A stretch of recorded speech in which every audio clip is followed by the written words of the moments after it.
মাত্র 3 দিনে সুপারস্টার শাকিব খান অভিনীত তুফান সিনেমার পয়সা উসুল। তুফান দিয়ে megastar Shakib Khan star cineplex গুলোতে বাংলাদেশে কয়েকটি হলে রাত 12টা থেকে 6টা পর্যন্ত শো চলেছে।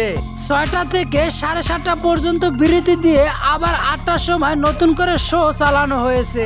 যমুনা ব্লকবাস্টার গতকাল থেকে 14টি শো চালিয়ে বাংলাদেশের সিনেমা ইতিহাসে নতুন একটি অনন্য রেকর্ড করে নিয়েছেন। এর আগে যমুনা ব্লকবাস্টার সিনেমা হলে এত শো কোনোদিনও চালানো হয়নি, শুধু তুফান সিনেমায় তারা চালিয়েছেন। তারা জানিয়েছেন দর্শকদের চাহিদা এত বেশি যে আজকেও 10 থেকে 12টির উপরে শো চলবে।